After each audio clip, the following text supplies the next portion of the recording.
Sabía que José iba a venir a Helsinki, entonces lo contacté para hacerle una entrevista y conocerlo personalmente.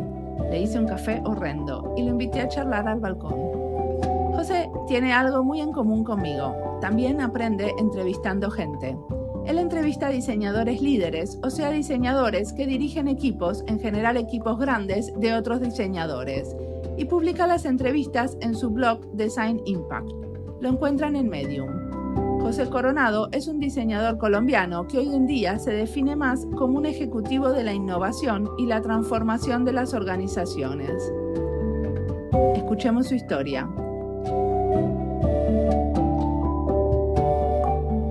Mi nombre es Mariana Salgado, esto es Diseño y Diáspora.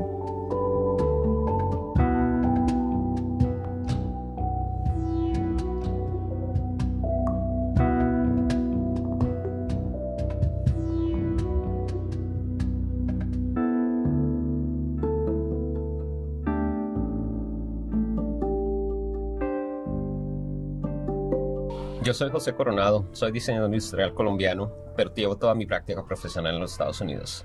¿Y por qué te fuiste a Estados Unidos? A estudiar. Tuve la oportunidad de hacer mi maestría en la Universidad de Kansas.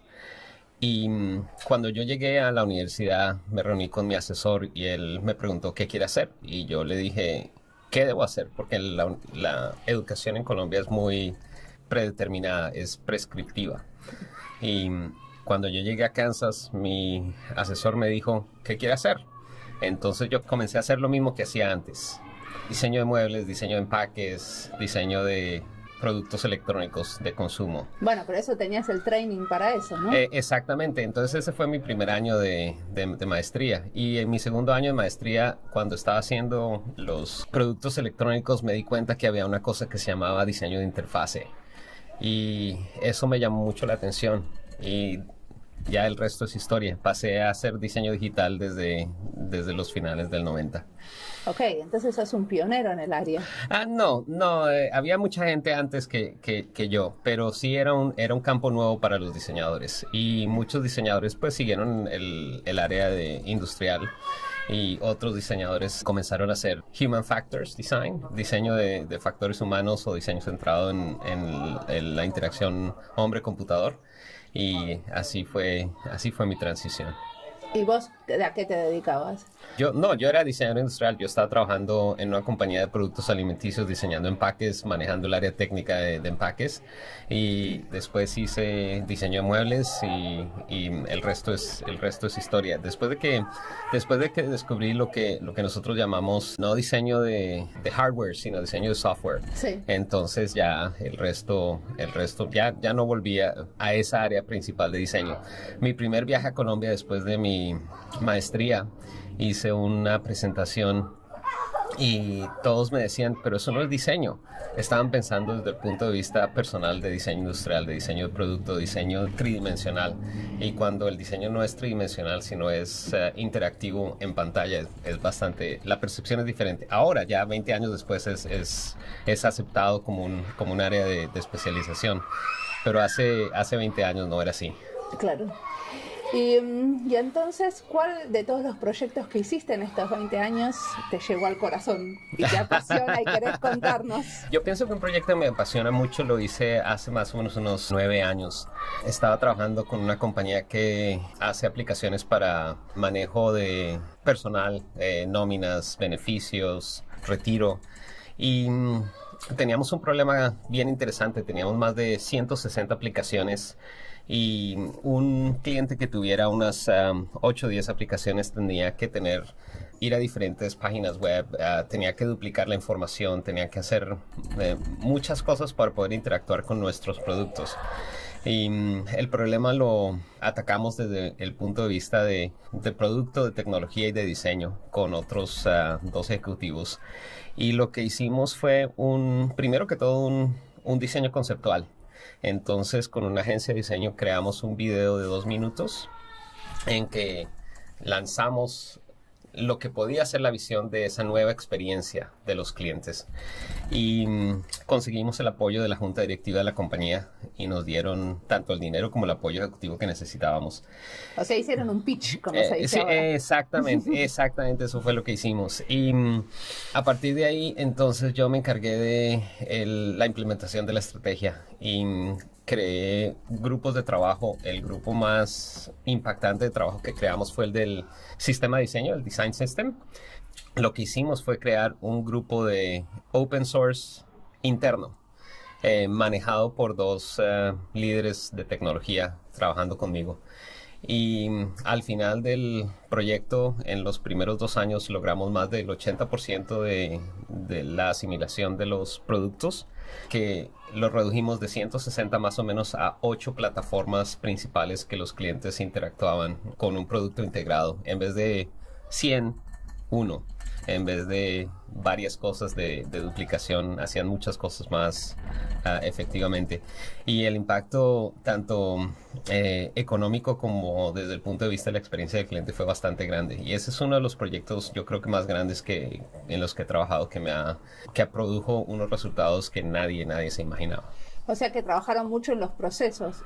No solamente en los procesos, sino en el rediseño de la experiencia desde el punto de vista de integrar productos que originalmente fueron construidos de manera separada. Y desde el punto de vista de implementación, cómo hacemos que 2.000 ingenieros de desarrollo trabajen con el mismo sistema de diseño, 600 gerentes de producto trabajen con el mismo sistema de diseño, 100 diseñadores trabajen con el mismo sistema de diseño.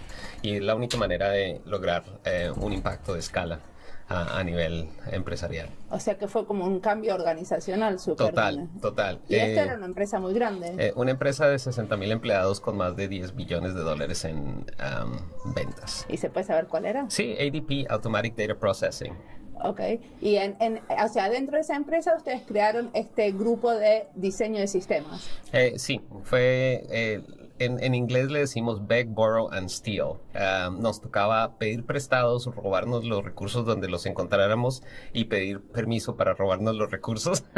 Pues a pesar de que teníamos el apoyo ejecutivo, había cosas que no se podían hacer inmediatamente. Entonces nos tocaba buscar dónde está la gente que tiene la experiencia, qué persona nos puede prestar tiempo de ellos para contribuir al proyecto.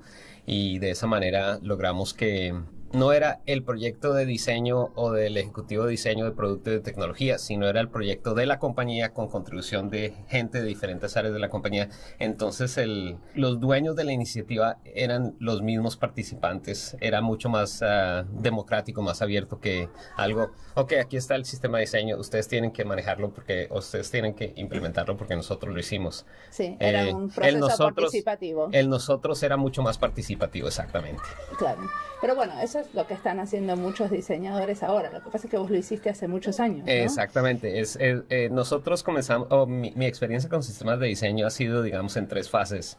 La primera fase, en la primera parte de mi carrera, fue cuando nosotros hacíamos la guía. El PDF con fotos y con el color y con el espacio y con todo eso. Pero el impacto y la escala realmente no estaba ahí, era superficial. En ese momento pasaba lo que yo describo como cuando uno va a un restaurante y pide en la carta, quiero el número 1, el número 5, el número 10 y reemplazo todos los demás ingredientes con lo que yo quiero. Sí. Eso era el impacto que teníamos en ese momento. Después hicimos, en otra parte de mi carrera, en otra organización, hicimos una guía con un producto acompañante que era digamos la muestra en HTML, pero era muy sencillo, no tenía muchos elementos ni muchos atributos y ya el impacto fue un poquito más grande. Cuando llegué a ADP y hicimos este proyecto, lo primero que yo dije es que teníamos que tener una iniciativa y un apoyo estructural para poder hacer un diseño de sistema participativo, porque si no el proyecto iba a fallar. Y afortunadamente tuvimos ese apoyo y me dieron tanto el dinero en consultoría como el apoyo de los ejecutivos de cada línea de cada unidad de negocio. Y así logramos que fuera mucho más impactante, porque no fue solamente la guía, no fue solamente el mostrario de ejemplos en código, sino fue además código de producción con manejando la misma estructura que es, manejamos el diseño del sistema como un producto, que hoy en día todo el mundo está diciendo eso, pero en ese momento muy poca gente estaba hablando de ese aspecto de manejar un diseño de sistema como un producto tal. Perfecto. Viniste a Helsinki a dar una charla, vas a ser el orador principal de una conferencia, Joint Futures. ¿De qué vas a charlar? El título de mi charla es lo que nos trajo a este punto no nos llevará al punto siguiente, en desarrollo profesional. Cuando comenzamos a trabajar en diseño, en cualquier área de diseño, el punto más importante que tenemos que tener en cuenta es nuestra habilidad de hacer las cosas detalladas del diseño. El craft, los wireframes, los prototipos, ese tipo de cosas. Pero a medida que subimos en nuestra escala de desarrollo profesional y ahora manejamos grupos o tenemos responsabilidad de otras personas, tenemos que dejar esa parte del craft a un lado y enfocarnos más en el desarrollo profesional de la gente que está en nuestros equipos, en el desarrollo de influencia con la gente, con los ejecutivos que tenemos que trabajar. Y esa es prácticamente la esencia de lo que yo voy a hablar.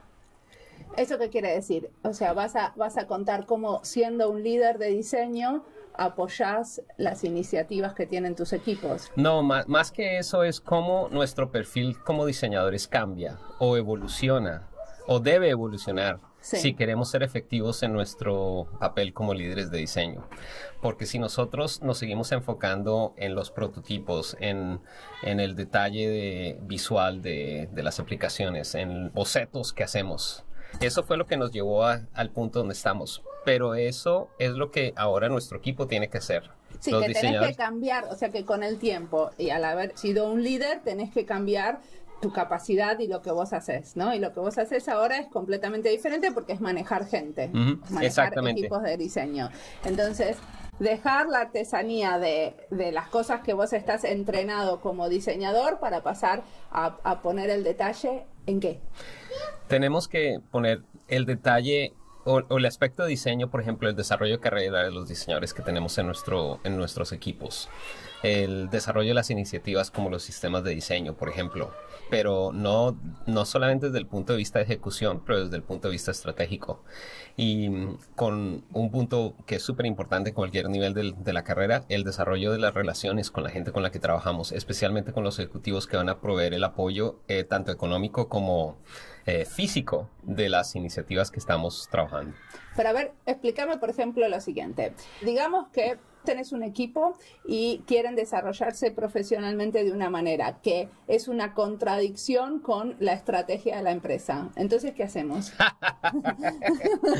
Esa pregunta tiene una trampa ahí. No, te voy a explicar con un par de ejemplos. En mi carrera profesional he tenido la fortuna de trabajar con gente que es mucho más inteligente y experta que yo en muchas áreas. Una de las personas de mi equipo quería evolucionar su carrera de ser líder como contribuidor individual a ser líder de equipo. Y lo que hicimos fue trabajar con ella para identificar las áreas que ella necesitaba desarrollar. Y el resultado puede ser una oportunidad dentro de la organización o fuera de la organización. Ella tuvo la oportunidad de ir a manejar un equipo en otra compañía y ahora unos años después volvió a nuestra compañía de origen en ese momento y ahora está manejando uno de los equipos de diseño allá. Entonces el problema de desarrollo profesional no solamente es darle las oportunidades dentro de la organización que la gente necesita, sino también buscar ser supremamente sinceros y directos con respecto al impacto que puede tener esa persona o dentro de la organización o para su desarrollo profesional fuera de la organización. Bueno, eso suena como muy generoso, porque entonces se te pueden desarmar los equipos y en general los líderes lo que quieren es mantener el equipo porque si entrenar a nueva gente sabemos que es un esfuerzo de recursos. Suena generoso y sería contraproducente si toda la gente del equipo estuviera en el mismo, con las mismas áreas de interés. Pero cuando tienes un equipo, por ejemplo, de 30 personas y uno de ellos quiere buscar su desarrollo de carrera en otra organización, es más contraproducente tratar de mantener a esa persona dentro de tu equipo porque entonces puede causar fricción o puede disminuir su productividad o su actitud cambia y esas actitudes se esparcen dentro del equipo. Y para la gente que queda, cuando uno apoya a personas para que sigan el desarrollo de su carrera, se dan cuenta que hay apoyo para el desarrollo de su carrera. Entonces el resultado es positivo para el crecimiento general del equipo. Muy bien, pero vos tenés estos dos componentes, ¿no? Por un lado tenés que, como líder, tenés que servir a tu equipo, apoyarlo en su desarrollo profesional, y después por otro lado tenés que servir a una empresa y apoyarlo en su desarrollo de los negocios. ¿Siempre se alinean estos dos? No, desafortunadamente no. La realidad es más brutal que lo que nosotros queremos reconocer. En mi trabajo con Design Impact, que es mi publicación digital, he hablado con líderes en diferentes áreas de su desarrollo profesional. Y uno de ellos me dijo una vez que su equipo lo veía como villano. Y lo veía como villano porque no apoyaba 100% incondicionalmente el equipo, no porque no quisiera apoyarlo, sino porque había que tener en cuenta que el apoyo del equipo tiene que balancearse con el apoyo a los objetivos organizacionales. Y muchas veces, en vez de contratar un diseñador más, había que mover ese número para otra área de la organización donde se necesitaba en ese momento el impacto. Hay que tener en cuenta y hay que ser muy claros en la comunicación con nuestros equipos para que ellos entiendan que nuestras decisiones no significa que no quieren decir que no estemos apoyando a nuestro equipo, sino que se hacen en el contexto de esta es nuestra estrategia organizacional, de esta manera estamos contribuyendo a esa estrategia y por eso tomamos esta decisión.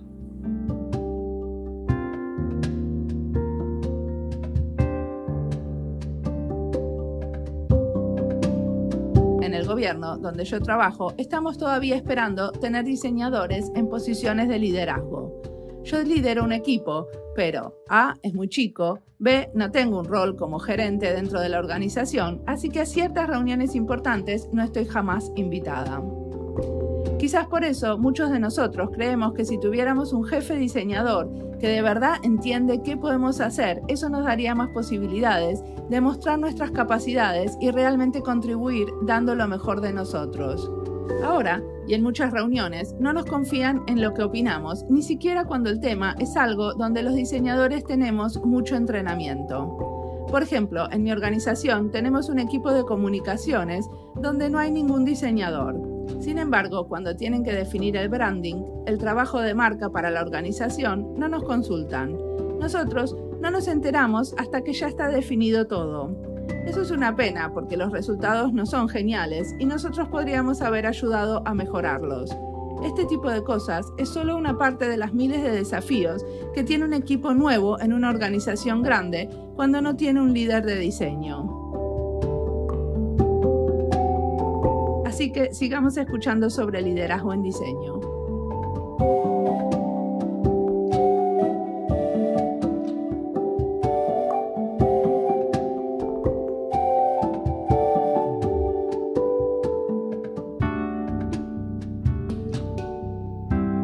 Muy bien. Y al pasar nombraste esta publicación Design Impact. ¿Me contás qué es? Es un proyecto personal a menor escala que tu podcast, pero lo que estoy haciendo desde hace 2 años es entrevistando líderes de diseño en diferentes etapas de su desarrollo profesional. Y tengo tanto diseñadores en Europa y en Estados Unidos como también en América Latina. Y este año en particular hice más énfasis en encontrar algunos diseñadores en América Latina en diferentes áreas de su desarrollo. Entonces lo que yo hago es hablar con ellos para determinar cómo llegaron a donde están y qué tipo de problemas, errores, obstáculos vieron dentro de su carrera para que puedan compartir esas historias con otras personas para que ellos puedan aprender de la experiencia de otros diseñadores en el área. O sea que estás haciendo lo mismo que yo, entrevistando diseñadores, armándote tu curso, entrevistando diseños líderes como vos. Sí, y he aprendido montones, a pesar de que pues mi número es relativamente bajo, más o menos he hecho unas 12 entrevistas o algo así, pero la interacción con otros diseñadores simplemente en el contexto de entender un poco cómo piensan, cómo han tomado ciertas decisiones, cuáles son los puntos críticos que han encontrado, cuáles son los retos que ellos le ponen a los diseñadores de sus equipos. Eso te enriquece de una manera increíble. ¿Y después cómo lo publicas? ¿Es una revista, un No, podcast?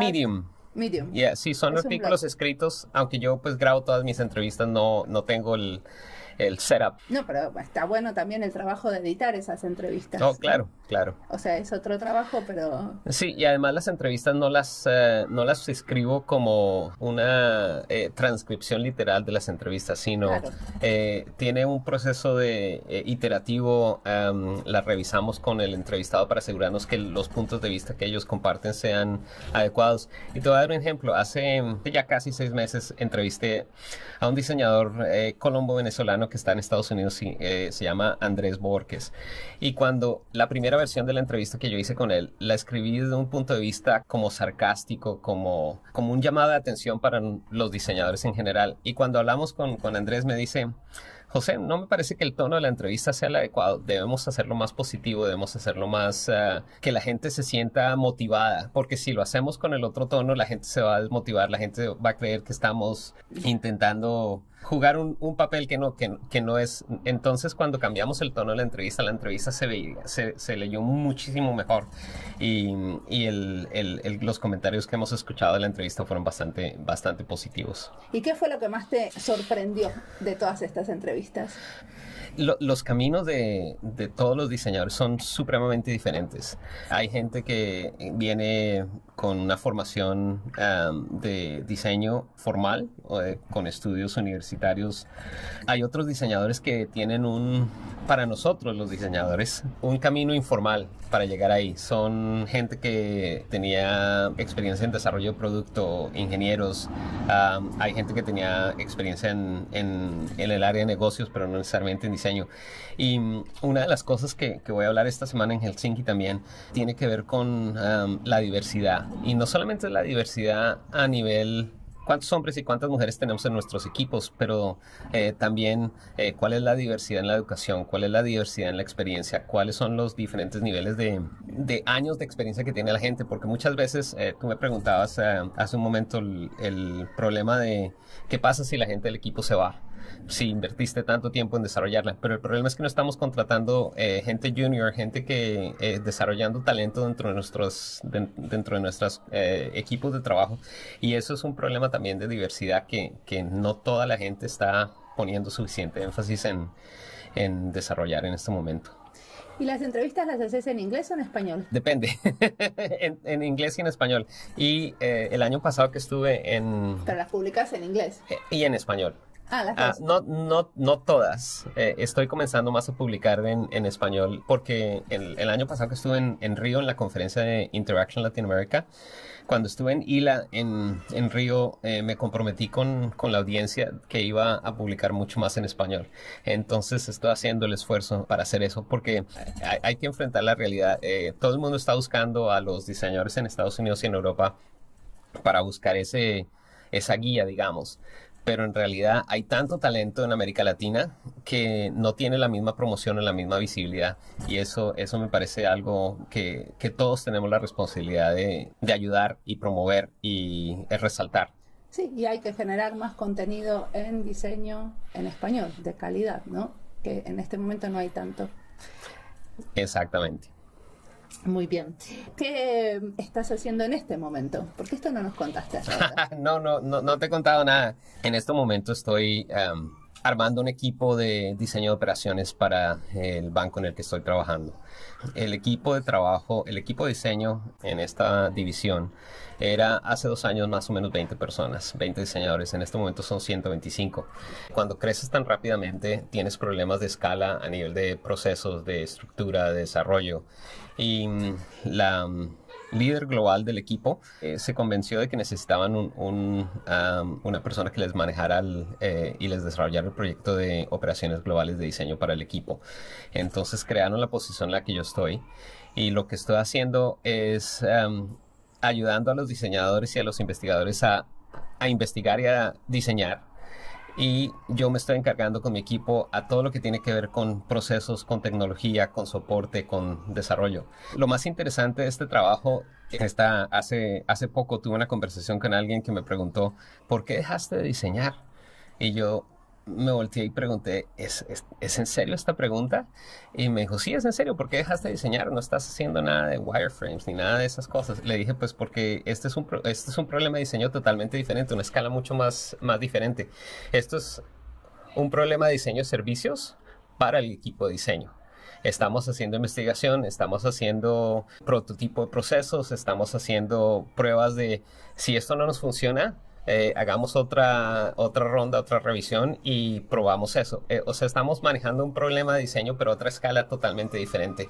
Y afortunadamente hemos tenido buen impacto y buen apoyo por la gente. Y ahora se está comenzando a ver, ya 6 meses después de iniciar este trabajo, se están comenzando a ver los resultados poco a poco de cómo estamos evolucionando el equipo para que tenga el apoyo que necesita y tenga los procesos y la tecnología y las herramientas que quieren usar.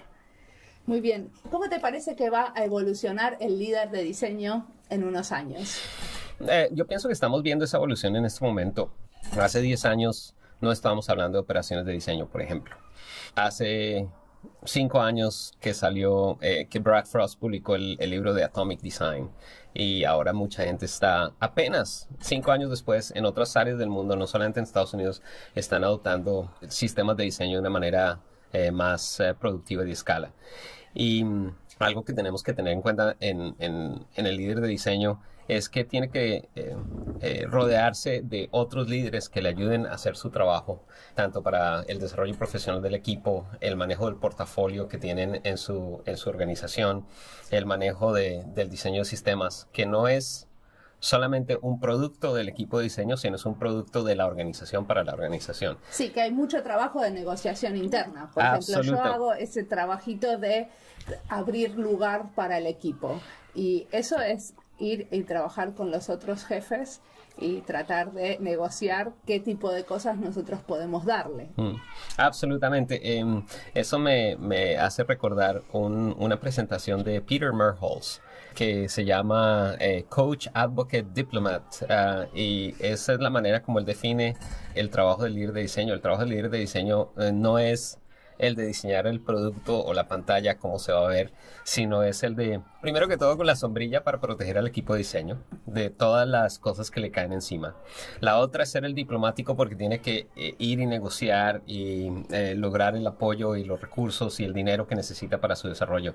Y como coach, como entrenador, no solamente crear las condiciones para el desarrollo de profesionales jóvenes dentro del equipo para que se desarrollen de junior a senior, sino el desarrollo de seniors que se desarrollen de seniors a, pueden ser contribuidores individuales, pero que sigan ese crecimiento de carrera.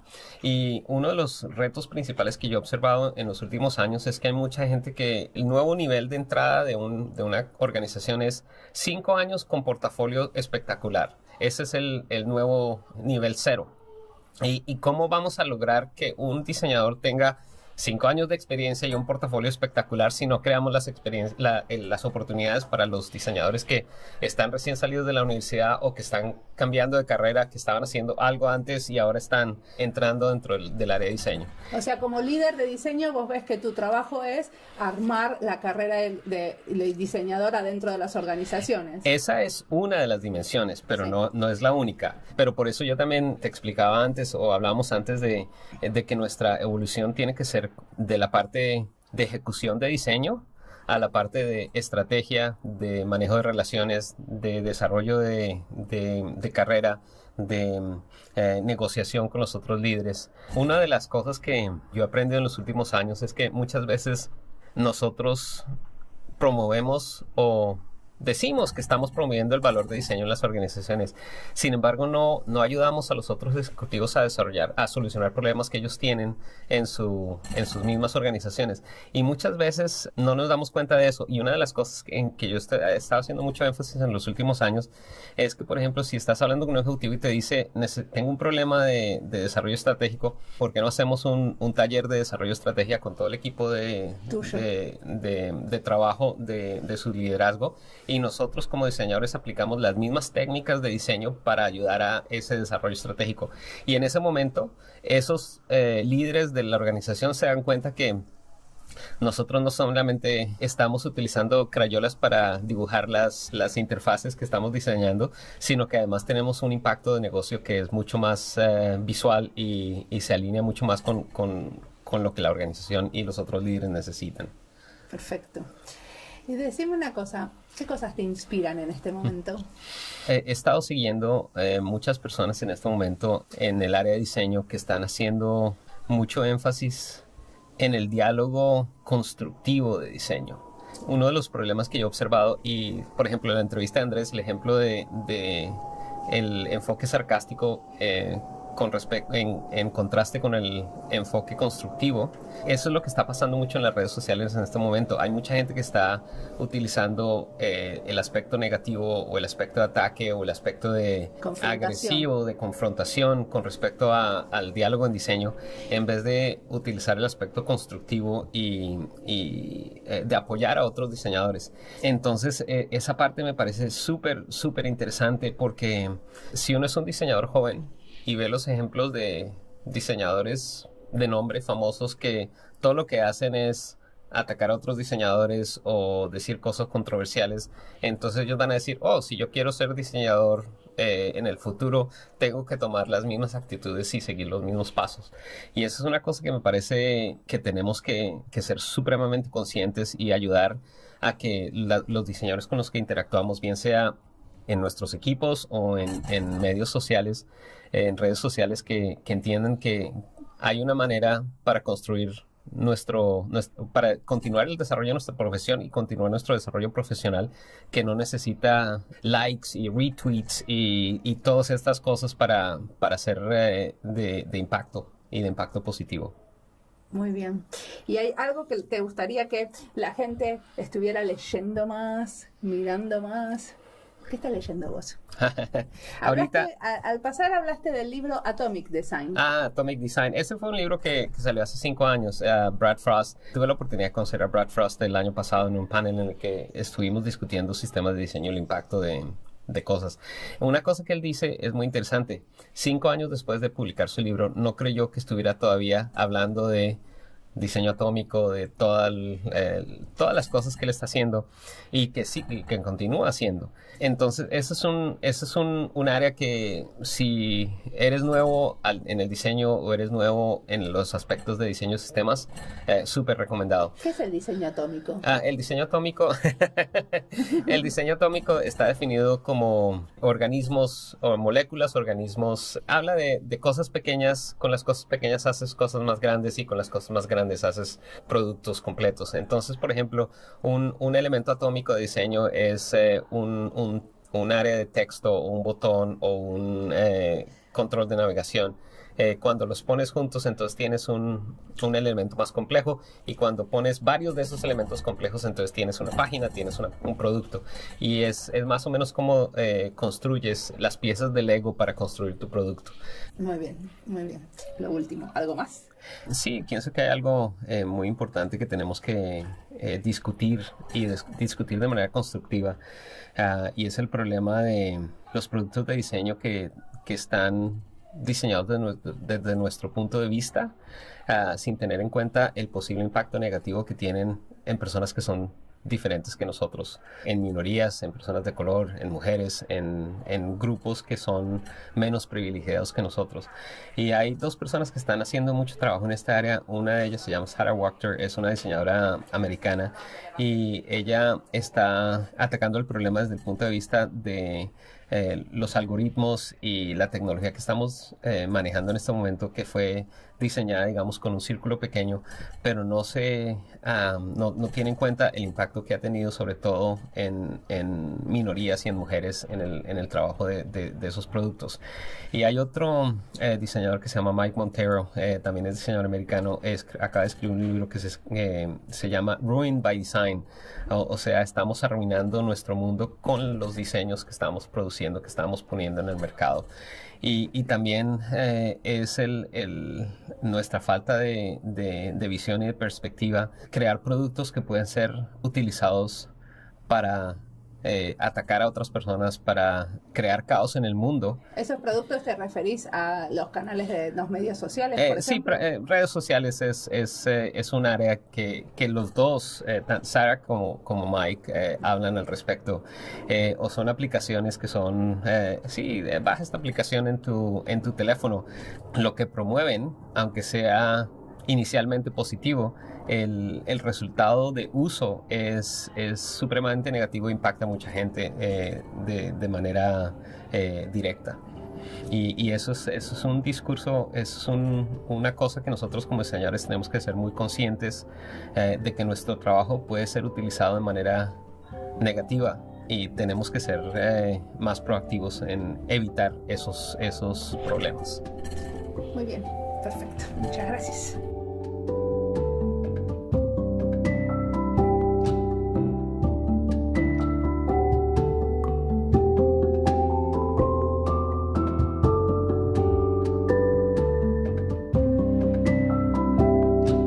Creo que los mejores líderes son esos que entienden que desde su lugar de privilegio lo que tienen que hacer es abrirle las puertas y apoyar a otros. Eso José lo tiene muy claro. Él ayuda a su equipo a crecer sin importarle si el crecimiento significa quedarse sin esa persona en el equipo. También, esa semana que estuvo en Helsinki, José me apoyó con varios lindos gestos. Muchas gracias por la buena onda. Por ejemplo, sabía que yo no podía ir a la conferencia y me mandó el link para que escuchara las charlas online, que fue lo que hice. Las voy a compartir también por Twitter y Anchor. También nos contactó con Eduardo Ortiz, que entrevisté en un episodio anterior. Si estuviera haciendo este podcast en Estados Unidos, seguramente encontraría muchísimos hispanoparlantes haciendo un trabajo interesante. Ya sabemos que es la segunda lengua de allá. Así que espero que los colegas que andan por ese lado del mundo me vayan dando buenas ideas. Siempre pensando que en Diseño y Diáspora queremos encontrar diseñadores que hagan diseño con impacto social. Como siempre, la música del podcast es de Antonio Zimmerman, la producción de Andy Fechi, la edición de Julián Pereira. Este podcast